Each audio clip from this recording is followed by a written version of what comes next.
Good morning, everyone. Welcome to this morning's pre-service meditation. I'm Monica Zickus, one of your licensed spiritual practitioners here at CLF. And I'd like to invite everybody to just close your eyes and find yourself a comfortable seated position, whatever that may look like. And just become aware of the presence and the power of God in and around and through everything. And noticing and focusing on your breath, consciously trying to slow that down a little bit to let your body know you're in a safe place and you're about to start meditation. Just some breathing, slower, little slower. And now let's rest comfortably in the silence.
I invite everyone to slowly bring your consciousness back to this time and this place, and to do whatever you need to do to slowly wake your body back up, whether that's stretching or wiggling your toes or taking a drink of water. And I'd like to thank you all for joining me this morning for this Sunday's pre-service meditation. And service will begin in a few minutes at 10 a.m.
Online Creative Living Fellowship Sunday service.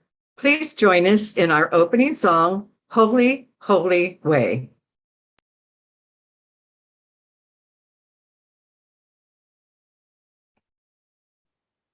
Oh, let me love in a holy, holy way. Let me love in a holy, holy way. Oh, let me love in a holy, holy way. Let me love in a holy, holy way. Oh, let me know that love is all around me. Oh, let me know that love is all around me. Oh, let me know that love is all around. Let me know that love is all around me. Oh, let me love in a holy, holy way. Oh, let me love in a holy, holy way. Oh, let me love in a holy, holy way. Oh, let me love in a holy, holy way. Oh, let me live in a holy, holy way. Let me live in a holy, holy way. Oh, let me learn from all the ways I fall. All the ways I fall. Oh, let me know that love will heal us all.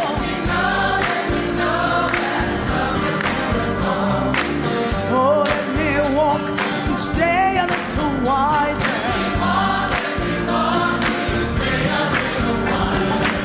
Oh, let me love in a holy, holy way.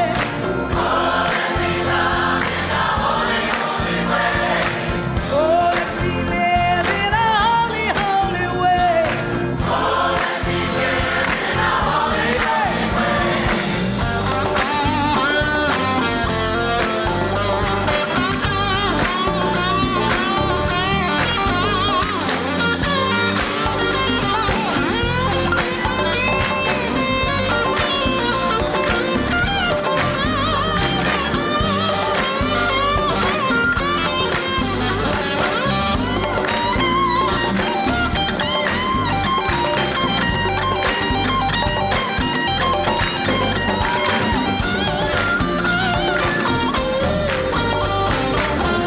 Oh, let me love in a holy, holy way.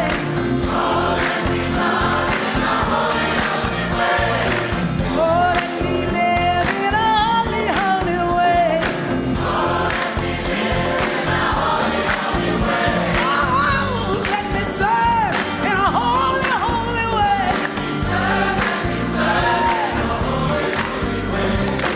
Oh, let me share the good that's overflowing. Oh, let me care for those around the world.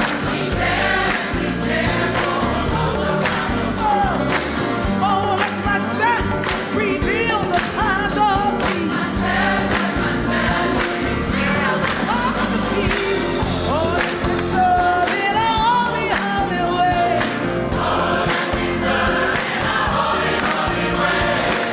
Oh, let me love in a holy, holy way.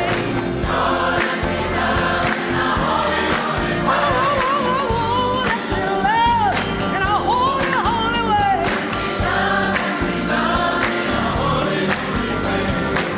Oh, let me love in a holy, holy way.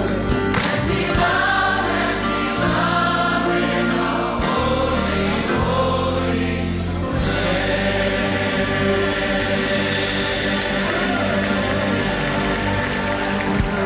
Let me do it. Oh, I'd just like to give a rousing thanks to our dear friend Ricky Byers for that wonderful, wonderful opening song this morning, Holy, Holy Way. Good morning, and welcome to Creative Living Fellowship. I'm the Reverend Dr. Sherry F. McCreary, the senior minister here, and it is my pleasure to welcome you here to our online Sunday service. We are an independent religious science church, and we welcome all paths that lead to truth. We have a practitioner who is holding high watch for us today, and that practitioner is Monica Zickus. And that means that she is sitting in meditation and prayerful contemplation, just holding a space for the perfect unfolding of our time together here today. Thank you very much, Monica, for your service here today. Our deepest intention here is to be a community of love, of care, of connection that opens hearts, expands consciousness, and transforms lives. And we do that through the principles and practices of the science of mind. And so I just invite you to just relax and enjoy this Sunday service, this Sunday morning with us. And as we move through it, we will be having our favorite friend, Harold Payne, back as our musical inspiration. And he'll be with us very shortly to bring us some wonderful music this morning. He hasn't been with us for a while, so it's good to have him back. Nicole Jordan is going to bring us our announcements, and then following the announcements, there will be a brief gong wash. And after the gong wash, then practitioner Carrie Sherman will bring us our reading and our evocation. But right now, here's Nicole with the announcements. Good morning, Creative Living Fellowship. I'm so happy to be here with you this morning to bring you today's announcements.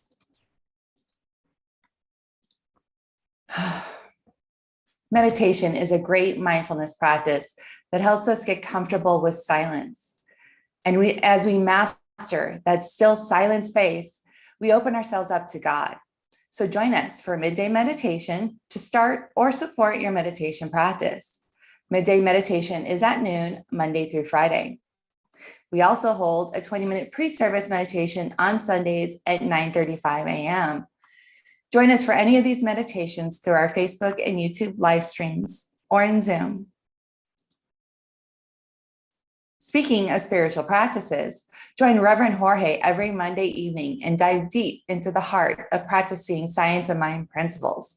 Say yes to this weekly invitation to apply Sunday messages and lessons to your day-to-day life.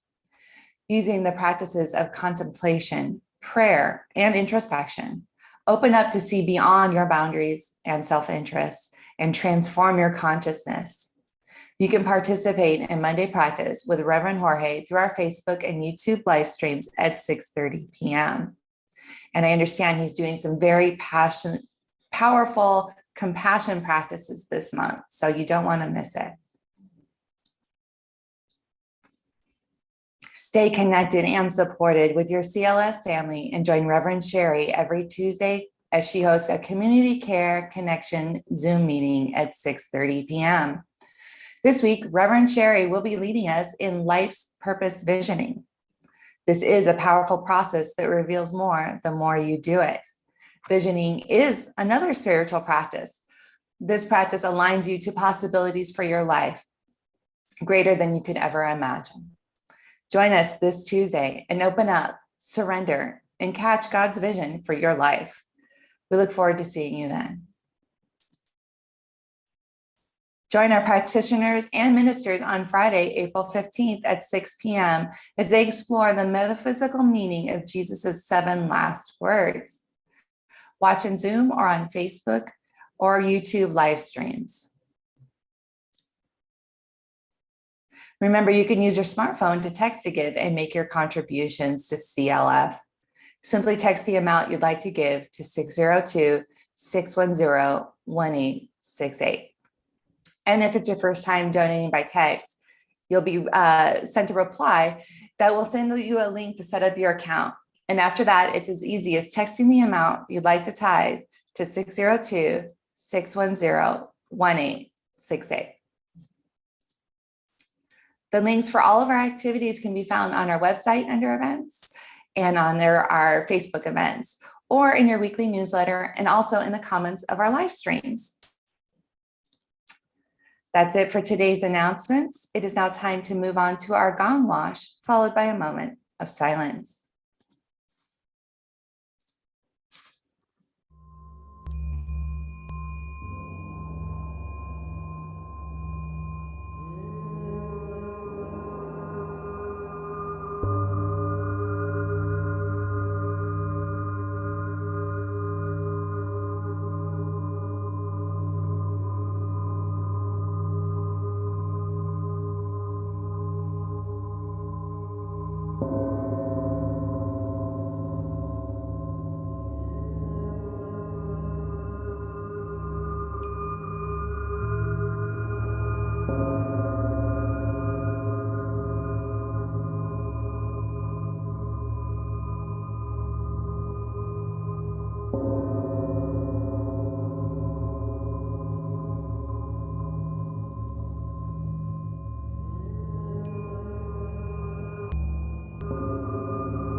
Good morning.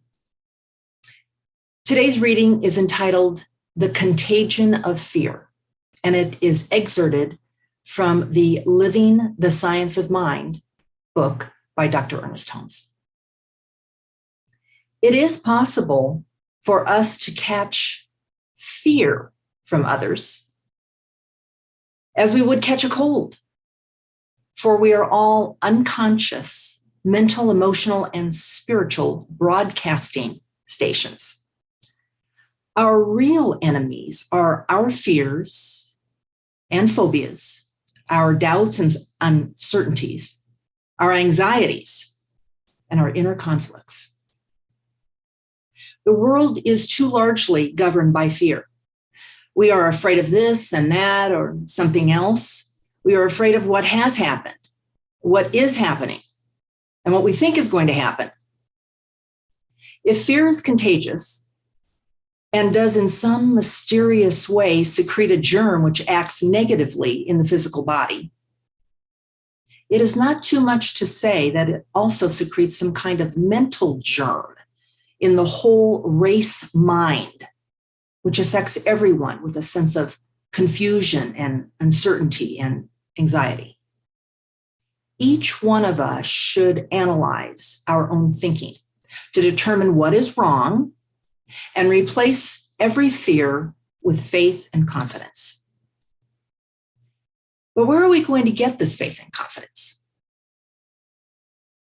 If we can and do tune into the thoughts of others, why should we not learn to tune into the mind of God, which is free from fear and doubt? The quickest and most effective method is to get rid of fear. To get rid of fear is to get quiet. Lift up the whole thought in confidence and faith to something bigger than we are. It's like going from a cold, dark room into the sunshine and just sitting there, letting the rays of the sun penetrate the whole being with warmth and color until the darkness and the dampness are gone. So it is with the life of prayer and faith, of affirmative meditation and of communion with that divine spirit, which is closer to us than our very own breath. Let us not forget that if fear is contagious, faith is doubly so. Join me in taking these words of power and truth into prayer at this time. So I turn to that truth. I turn to that divine spirit. That is all there is, that one life, that one energy, that one presence of perfection and peace and poise, love, truth. That energy is expressing as a tapestry of life with every piece within it, including me, in its divine right place, expressing perfectly, wholly, beautifully, lovingly. And I know that is the truth of everyone else joining us this morning, everyone in this spiritual community, everyone in this state, in this country and beyond, knowing that this power is the only power and is expressing everywhere.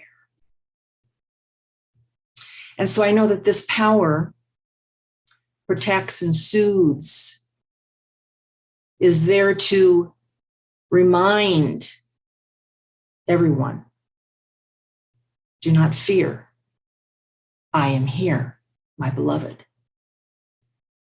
And so in this moment, I choose to remember that, to live that, to be that at a higher level every single day, knowing that I walk with the one, knowing that the one breathes me, knowing that I am the great I am. And therefore, I know that everyone is also a divine being, free of anxiety, worry, and doubt. because the one is there. So grateful for the opportunity to be together this morning and to know this truth, to hear divine inspiration through our senior minister, Reverend Sherry, knowing this service continues to unfold gracefully and easily, joyously. I release my word into the universal law of the one, knowing that it has been heard, and therefore I know that I need do nothing further but to say, thank you, God. Trust and let it be. And so it is. Amen. And now please join me in welcoming our musical inspiration this morning, Harold Payne. Good morning, Creative Living Fellowship. It's great to be with you this morning. Hope it will be in person very soon.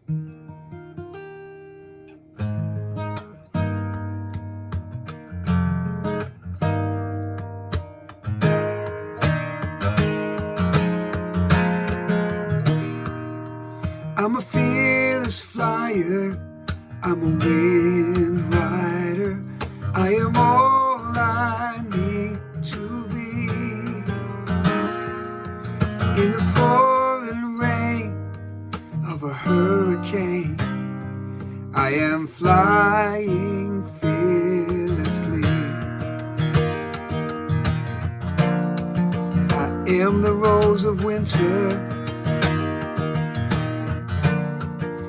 blooming in the snow, reaching for the sky above from the earth below,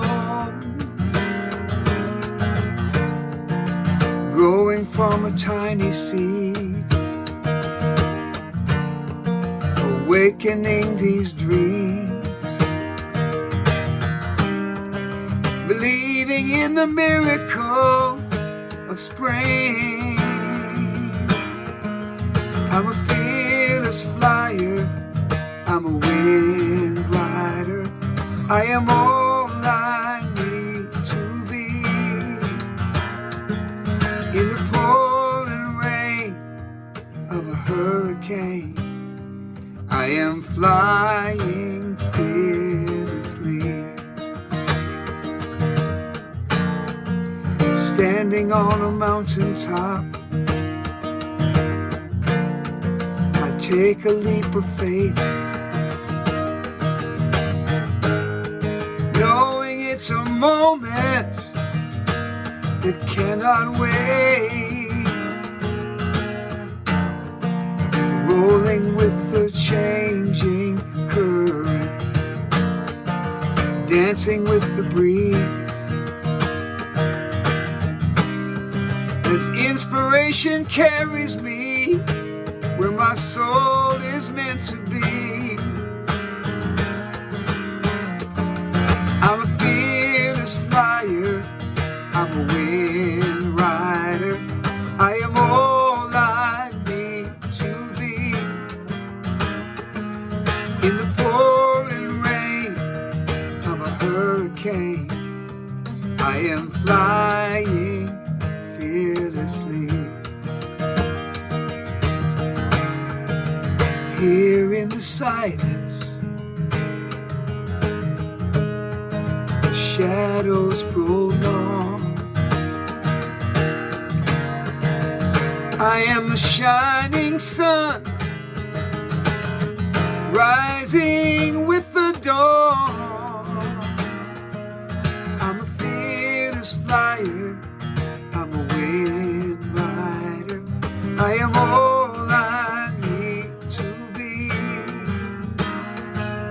In the pouring rain of a hurricane, I am flying fearlessly.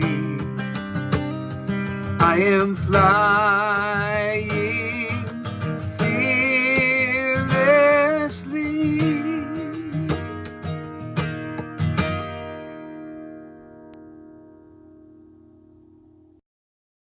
Thank you so much, Harold Payne. Now that's a way to fly, fearlessly.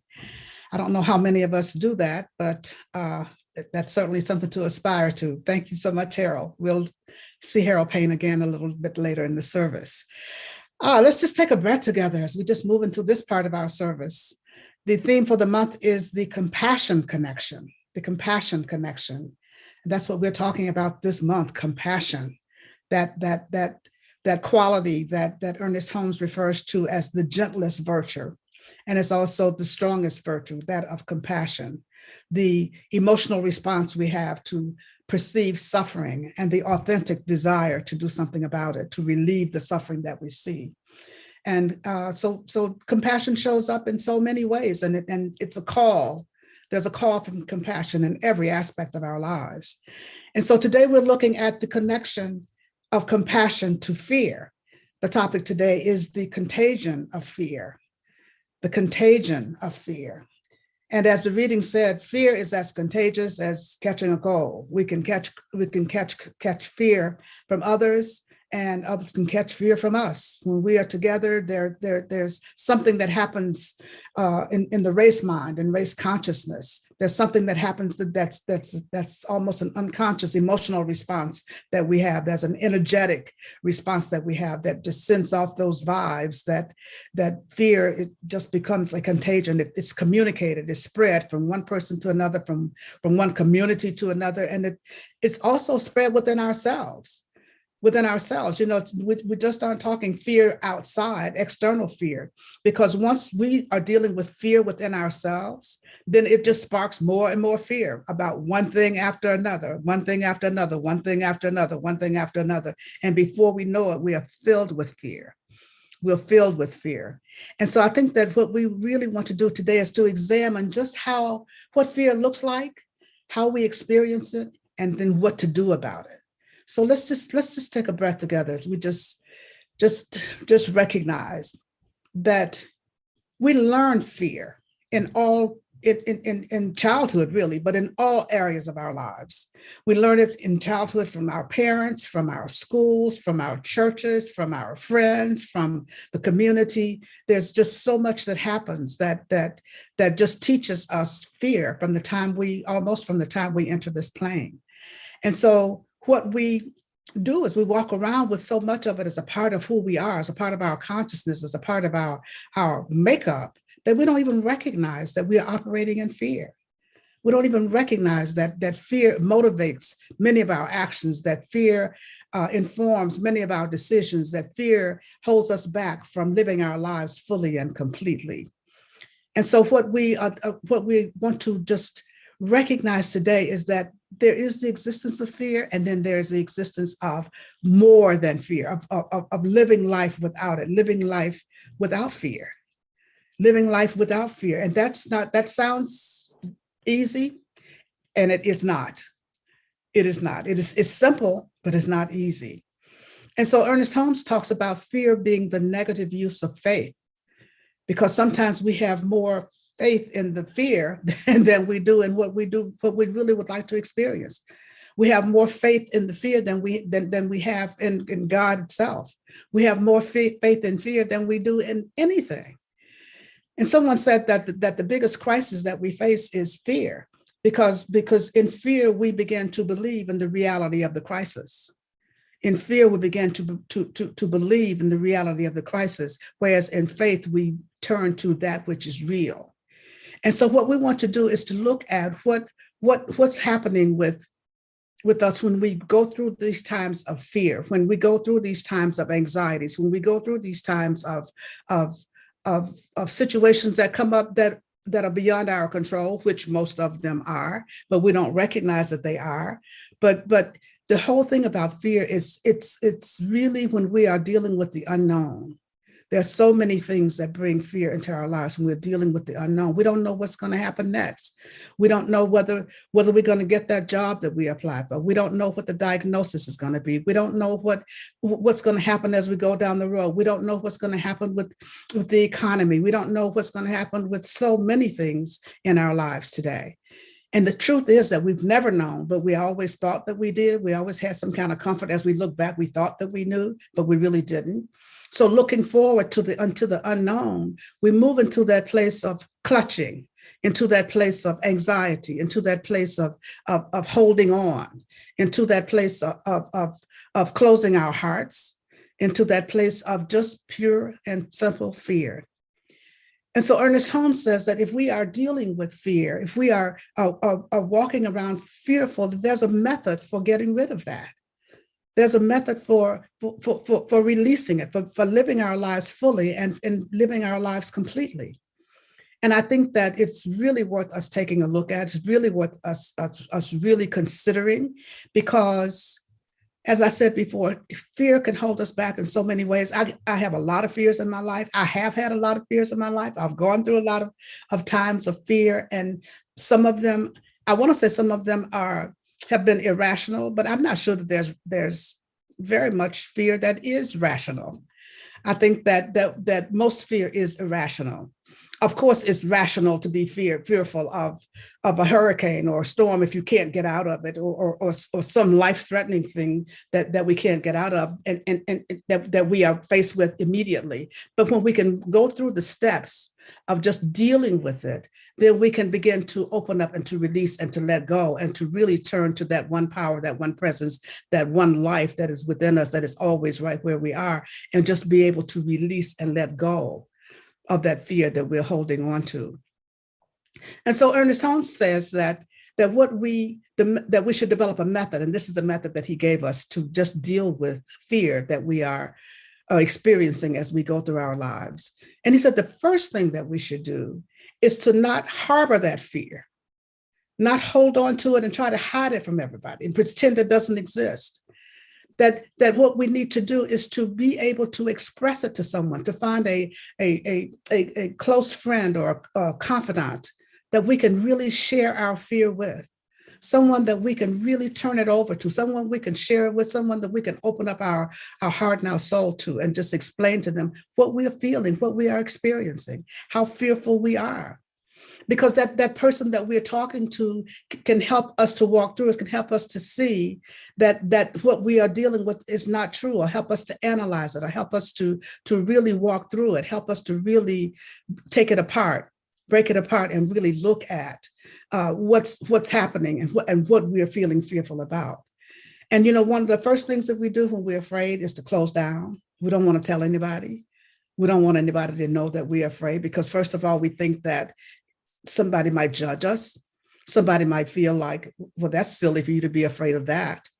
Or we start to feel that way about ourselves, that, well, we have that should, what I call the should blanket. Those of you who've taken classes with me know that they're what I call is the should blanket. Anytime we start talking about, thinking about what we should do or what we should not do, I say that there's a blanket called the should blanket that we wear, that's cloaked around us, saying that you shouldn't be afraid of this, you shouldn't be afraid of that, or you should have faith. And you know what? Maybe we should, but we don't. And so the thing for us to recognize is that because we are dealing with fear, let's share it with somebody. Holmes is saying that find a trusted friend or confidant that you can share it with, someone that you can pour out your heart to, pour out your soul to. That may be a practitioner that you go to see, to really talk about what's happening with you. What are you afraid of? What's holding you back? What has you staying awake at night? And really be able to share that and have someone help you to analyze it and help you to really dissect it and take it apart and really see what's going on. And that begins to open a space, create a space for us to release some of the fear, for us to be able to release some of the fear. And so the second thing Holmes says that we need to do is to face our fears.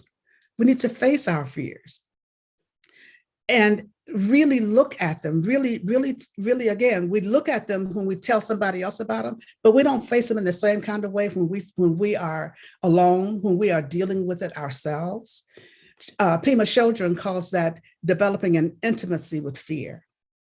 She says that we need to develop an intimacy with fear, get to know our fear, get to know what's got you fearful, whatever it is that you're being fearful about. Whatever it is that has you awake at night, whatever it is that's on your mind all the time, and even if it's not on your conscious mind, you can feel it in the back of your mind. Whatever it is that you are feeling really scared about, face that, develop an intimacy with it, look it in the face. And she says that nobody ever tells us to not to run away from fear. Nobody ever tells us not to run away from fear. Nobody ever tells us to stay here and look at it. Because what we do the first thing we do when fear comes up is we try to avoid it. We try to distract ourselves from it. And there are many ways that we distract ourselves from it. That's sometimes by drinking, sometimes by eating, sometimes by, my favorite way is shopping, sometimes by doing all kinds of things that will distract us, that will get our attention someplace else. But the fear is still there.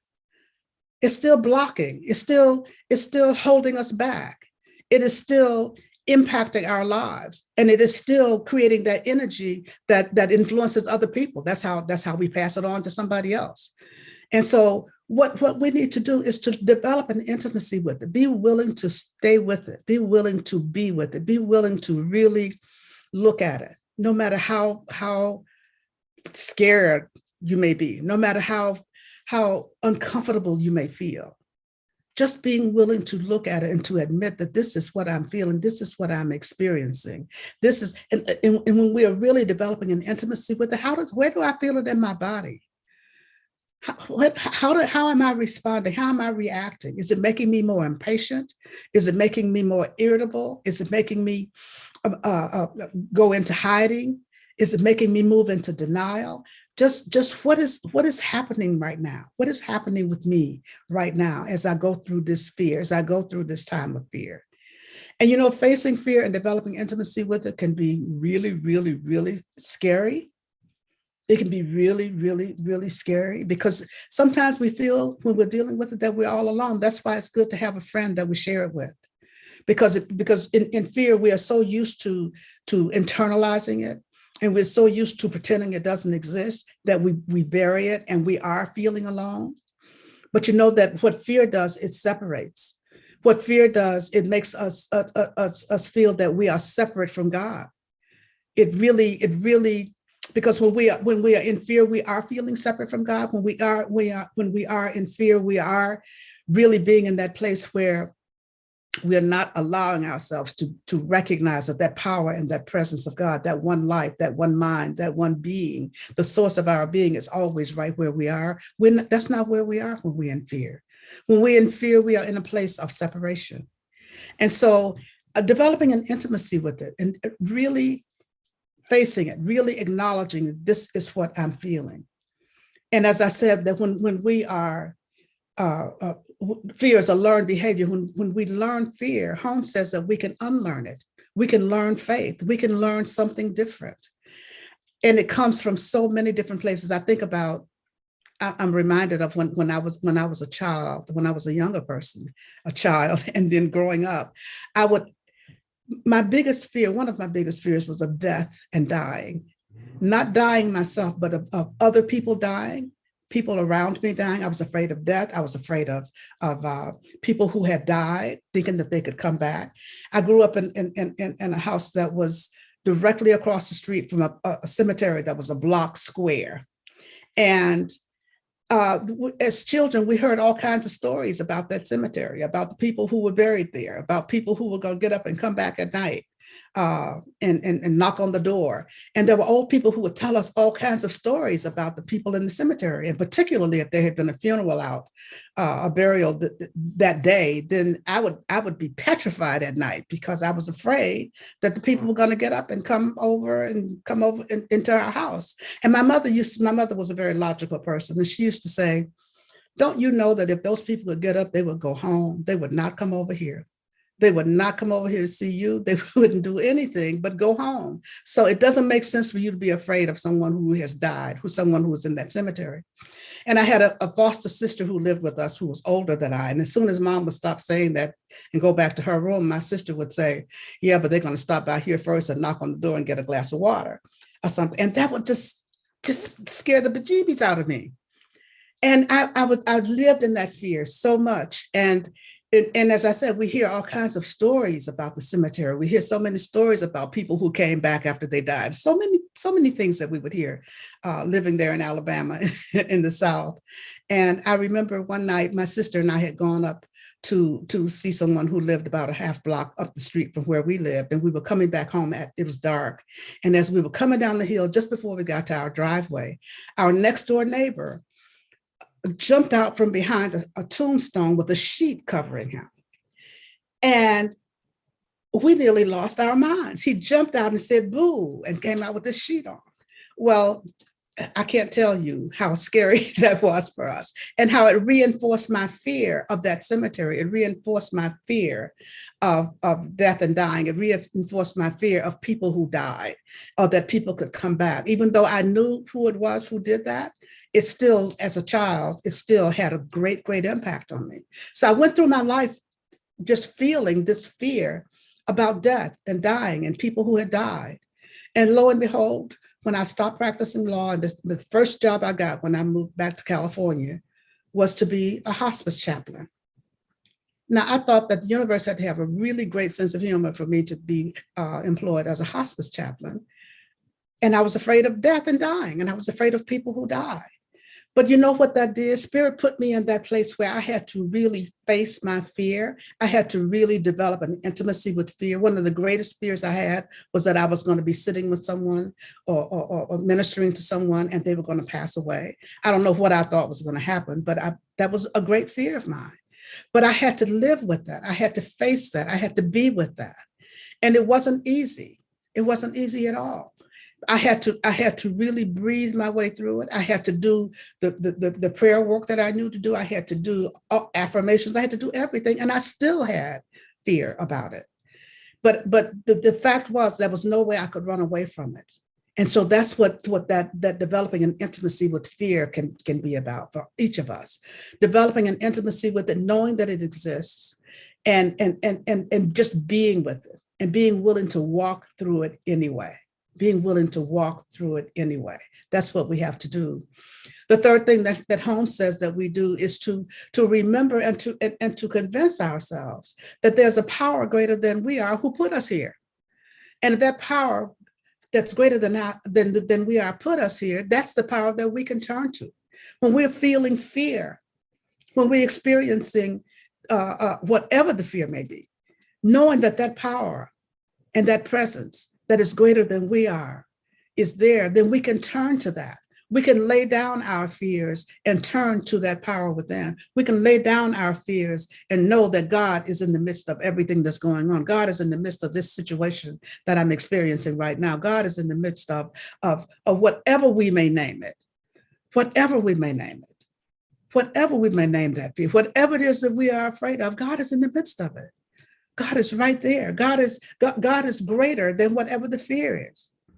God is greater than whatever the fear is. And when we come back to remember that, and remember that we can turn within to that power, turn within to that presence, and let go of our fear, let go of our anxiety, let go of our conflicts, let go of whatever it is that we're holding on to, then we can turn that over.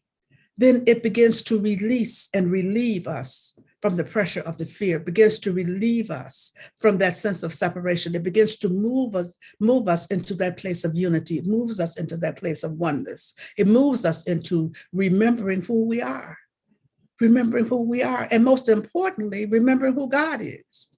Remembering who God is and remembering that God is in the midst of this. God is in the midst of even this, whatever it is. And so when we do that, when we get to that place where we can take a breath, take a step back, and just say, you know what, God, I'm turning this over to you.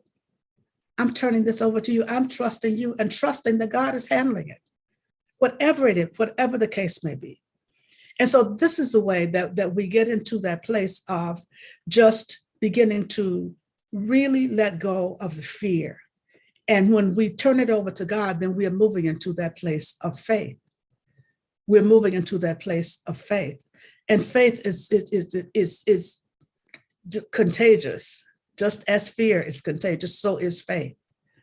So is faith. And the more faith that we have, the more contagious it becomes. The more faith that we have, the stronger it becomes. The more we could turn things over. Even if we pick it up again, just remember to turn it over again. No matter how many times we pick it back up, no matter how many times we move out of that fear and we think it's gone and we look up and lo and behold, here it is again.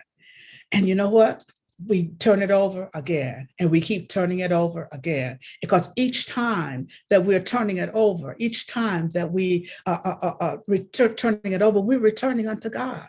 We're remembering who God is. We're remembering our relationship to God. We're remembering to move into oneness with the all that is. Whenever we turn it over, whenever we say, I take this off my plate and I put it on the altar of God, I turn it over to God. And I know that God is handling this. I know that God is in the midst of everything that's going on. I know that God is the source of my life. And I know that God is taking care of everything. And when we can do that over and over and over again, it builds our trust muscle. It builds our faith muscle. It builds our courage to release and to let go. And you know what it does? It also builds our compassion for ourselves. Because when we are in fear, oftentimes we judge ourselves. Oftentimes we judge ourselves again when we have that should blanket on. We should not be feeling fearful about this. That doesn't make sense. We should not. We should have more faith. I'm a practitioner. I'm a minister. I've been doing spiritual mind treatment a lot. I've been seeing a practitioner. Yes, we've been doing all of that, and I'm still afraid. I'm still feeling fear. That's what we have to come to recognize. And when we keep turning it over and over and over and over and over again, keep turning it over to God, then we begin to recognize that we're getting stronger in our faith. We're getting stronger in our faith. And then we begin to have faith in our faith. We begin to have the faith of God itself as we move forward. And as we do that, then that's how the fear begins to dissipate. And that's how the contagion of fear begins to dissipate, because then when we do that in one area, then all the fears that we pick up in other areas of our lives begin to dissipate also. They begin to dissipate also. And so I'm encouraging you to really begin to really be willing to release and to let it go, no matter what it is, no matter how big you think it is, no matter how little you think it is, whatever it is that you're fearful about, because there's no big or little in God. God just is, and always is available to us. Always is available to us, always is available to be right there where we are, always, in whatever situation or circumstance we find ourselves in. And then finally, Holmes says that it's important for us to resurrect the little child within us, the little child within us that had such faith and confidence in life itself before the experiences of life began to take over, begin to cover them up.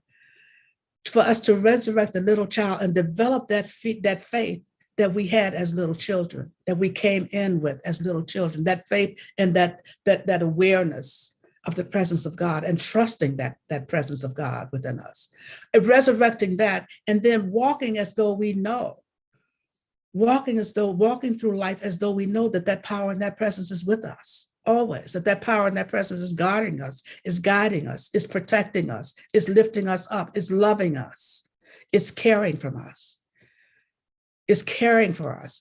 And so this is what we have to do as we resurrect that little child. Then we begin to really look at the language of fear and faith. The language of fear is what if?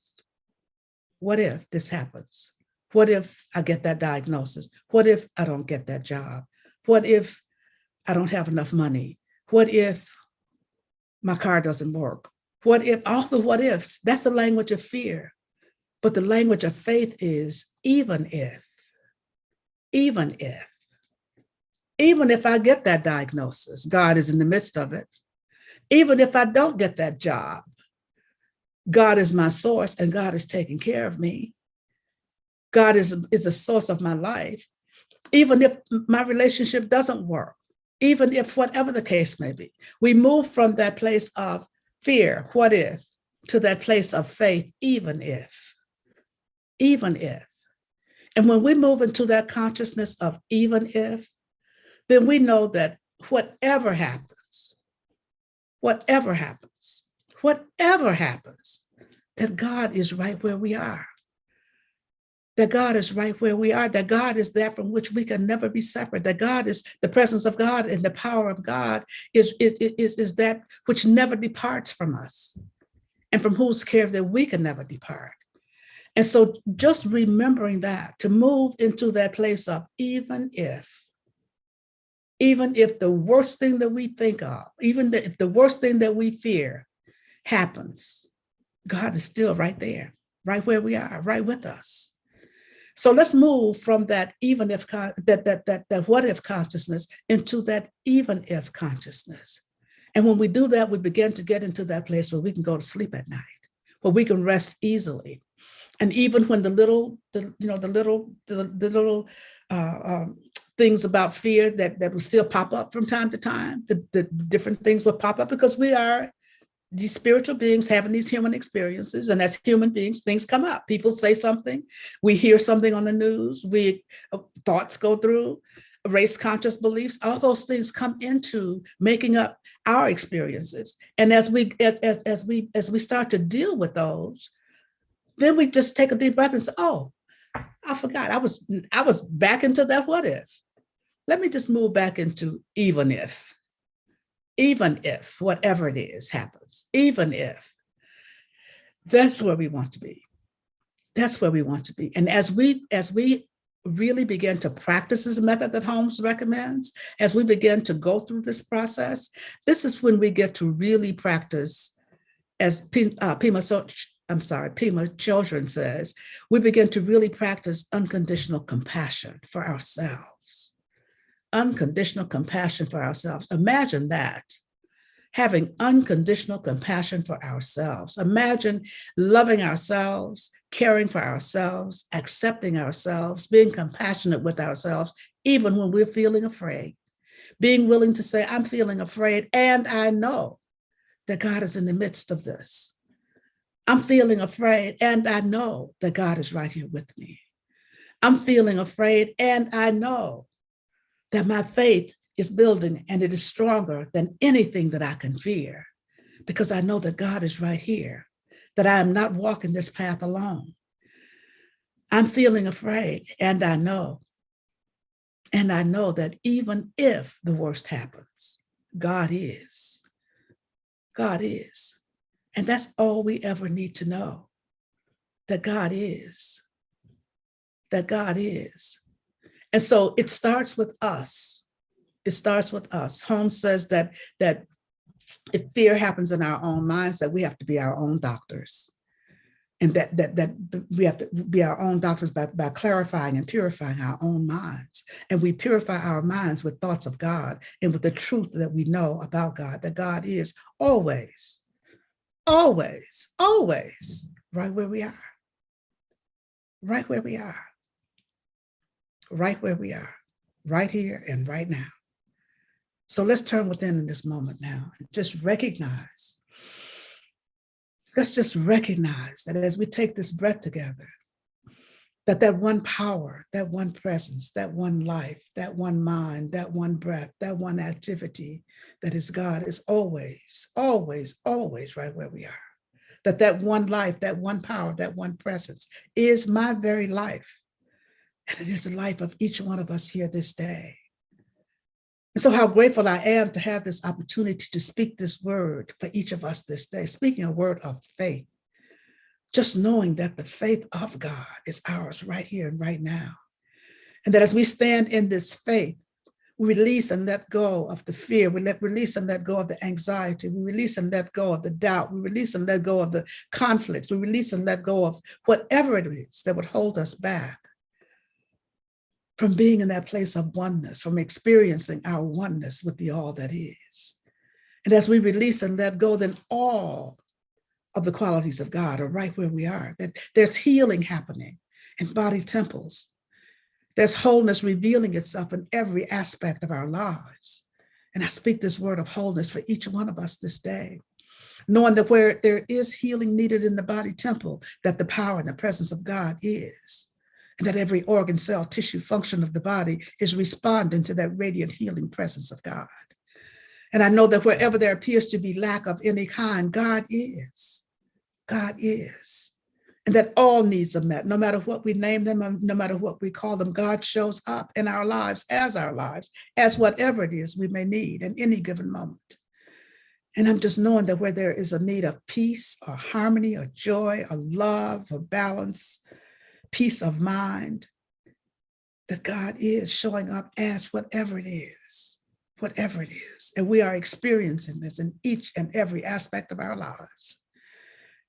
I pause momentarily so that you may speak the names of anyone you'd like held in prayer this day. You may speak their names silently or loud, but you may speak them now.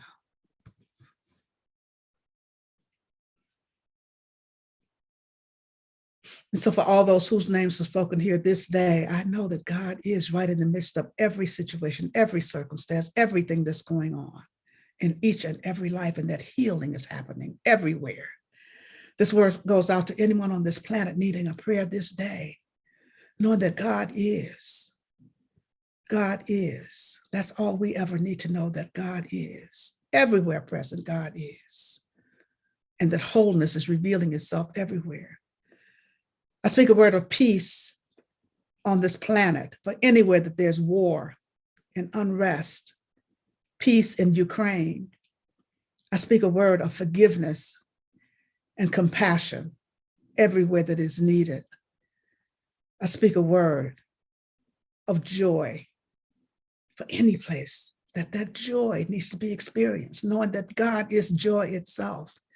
And as our hearts are opened to love, our hearts are also open to joy being expressed everywhere, and love being expressed everywhere, and compassion being expressed everywhere. I simply say, thank you, Father, Mother God. Thank you, Father, Mother God, for everything. Thank you, Father, Mother God, for the word spoken and the perfect manifestation of the word spoken here this day. I know indeed that all is well. For I know indeed that all is God. And I simply allow it to be. And so it is.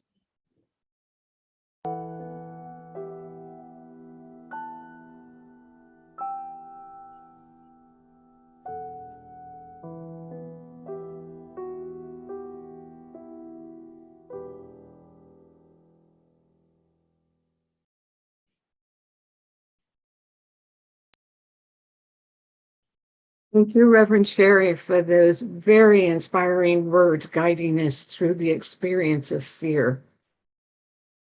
Yes. So this is the time that we participate in the divine law of giving and receiving by giving of our tithes and offerings. CLF is a tithing church, and we invite you to join in this sacred practice by tithing here at CLF. Click on the donate link on our website or in the comments on Zoom, YouTube, or on our Facebook. You can also use your smartphone to text to give. Whichever method you choose to use, we truly appreciate your continued financial support of CLF. And now let's repeat our offering blessing. Divine love through me blesses and multiplies all that I am, all that I have, all that I give, all that I receive, and all that I circulate. Thank you, God, and so it is. And now it's my pleasure to welcome back Harold Payne with our offering song.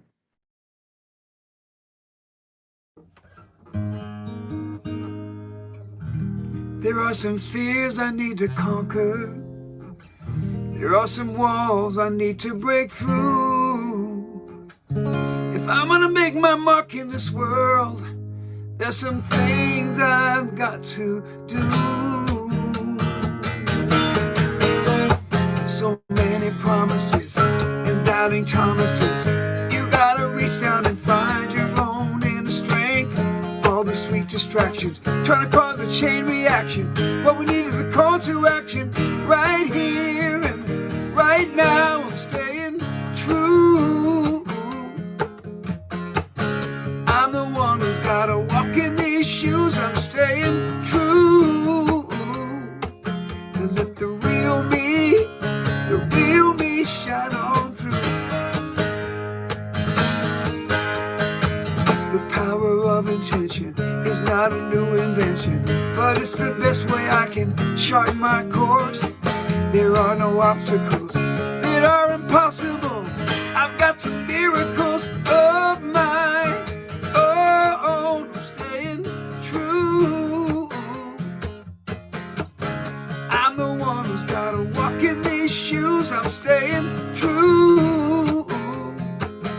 let the real me shine on through.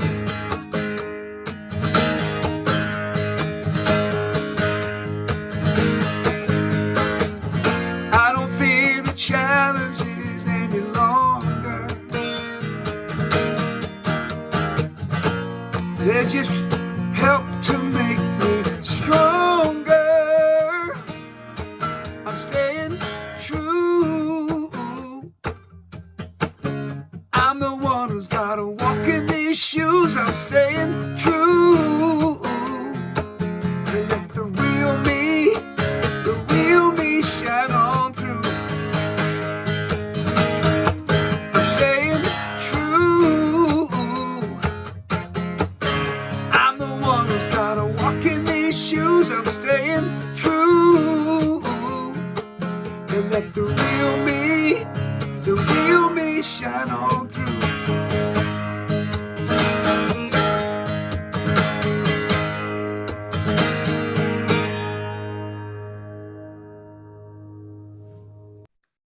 Thank you so much, Harold Payne. It's so good to have you back with us today. And we look forward to seeing you again in person real soon also. So let's just take a breath together. I have a couple of reminders for us today. Don't forget that the Zoom prayer room is open immediately after the service. There will be practitioners there available to pray with you. And they will be in private breakout rooms. So you can have a private prayer session with a practitioner by joining them in the Zoom prayer room. You can also have prayer with the practitioner by calling one of our on-call practitioners who are available 24/7 to pray with you. And their numbers can be found in the comment section or on our website. So take advantage of that. And also you can send an email to practitioners to have an email prayer request to prayer@creativelivingfellowship.com. And the practitioners pray over the prayer request for 30 days. So the point that I'm making is don't walk around with a heavy heart. Make sure you reach out to practitioners who are available and anxious to pray with you. So make sure you avail yourself of that service that is offered by our practitioners here. Also, we have fellowship immediately after service today. I'd like you to join us there for conscious conversation and connection and talking about the service and different things that we'd like to share about things that we are dealing with today, going through this time of compassion and fear and all the things we've been talking about. So that'll be immediately after service also. So if you go to the prayer room first, then you can still have time to stop by fellowship after that. So I invite you to join us there for that. And I have to mention Monday practice with Reverend Jorge. I just love that Monday practice so much that I have to mention that and remind you to join Reverend Jorge on Monday evenings from 6:30 to 7. It's a wonderful time to engage in spiritual practice and to deepen in your spiritual practice. And as Nicole said, this month he's dealing with compassion and dealing with practices having to do with compassion. And of course, Tuesday evenings, the Tuesday evening connection meeting. Every Tuesday this week, we're doing life's purpose visioning, and I invite you to join me for that. And the important thing that I want to remind you of is the treatment for supply, our community prayer that we use every day. I invite you to use it twice a day because it really, really works. It is really, really one of the most comprehensive treatments that Ernest Holmes wrote, and I invite you to use it because it works. And of course, I'm always encouraging you to connect with each other. It is so important that we, a community of connection, stay connected with each other. So reach out with telephone calls, text messages, emails, however you reach out. And some people are even getting together in person again, but the important thing is the connection that we do with each other. Reach out to say, I love you, I miss you, I can't wait to see you. And that's what I say to you each week. I love you, I miss you, I can't wait to see you. And it won't be long before we get to see each other again. Meanwhile, don't forget to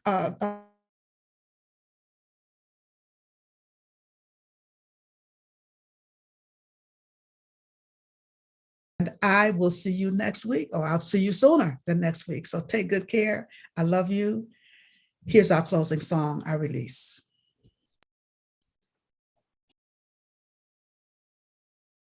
I release and I let go.